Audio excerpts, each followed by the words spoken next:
A conference marking 30 years since the Srebrenica genocide was held at the Bosnia House in Birmingham.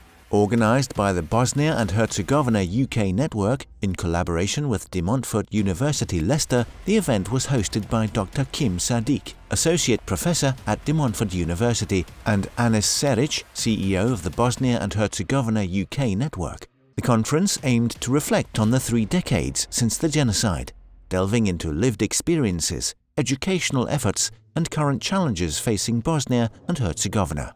A poignant performance by Mirsad Solakovic depicted a child's experience and trauma. Today was the inaugural conference for Bosnia UK Network, and it's been an absolute privilege to develop the conference and to work with some amazing people, and also a very good friend of mine, John Costa, who chaired our panel for us. We had some great questions from the audience, and it's really made a difference in educating about 30 years on from the Srebrenica genocide, but more importantly, the mass atrocities that happened across the whole of Bosnia, including the siege of Sarajevo, forced deportation, and murder and sexual violence as a consequence of war. I think these events are really important because it gives people an opportunity to come together and not the usual suspects. They're not just academics, it's people that are kind of industry practitioners, people with some lived experience, to be able to share that knowledge and deal with some of the bigger questions we have about how do we educate young people, but also include young people in creating those educational resources. The importance of events like this can't be overstated. It is about coming together, it's about building awareness, but it's also about a way of refreshing us as people involved in this action as to why we are doing it. Not in a selfish sense, but in a sense of a commitment to that wider impact of working towards a world without intolerance, hate and genocide.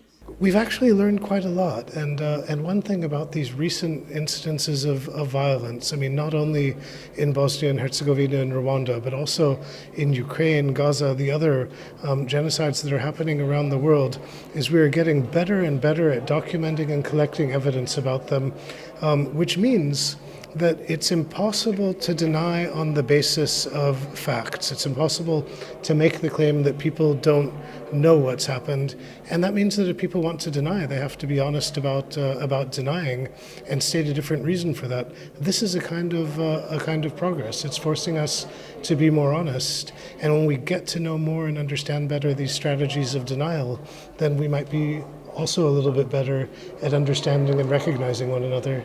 We were talking about our experiences when we visited Srebrenica in January 2025 and everything we learned and hope to teach people after visiting. Learned also a lot of interesting stuff whilst on this panel about the current situation that I didn't know beforehand, as well as the role of women, which was very interesting as that is a period of history. Well, that's something that I'm interested in. Today at the conference we're part of a panel talking about our experiences of visiting Bosnia in January and how that has shaped what we're doing now, really. Today has been really insightful. We have shared our experiences about visiting Bosnia back in January and sort of emphasising the importance of memory. We've spoken a little bit about work that we're doing sort of with local schools to almost get the memory out there to younger people. And our theme is 30 steps to a better future, because we want to educate people about what happened in the past to prevent these atrocities from happening again. So today has been very insightful to share our feedback from what we have learned from our trip to Bosnia and gain feedback from what people have given to us. The event concluded with an engaging panel discussion. SM Irfan Tahir, World News, Birmingham.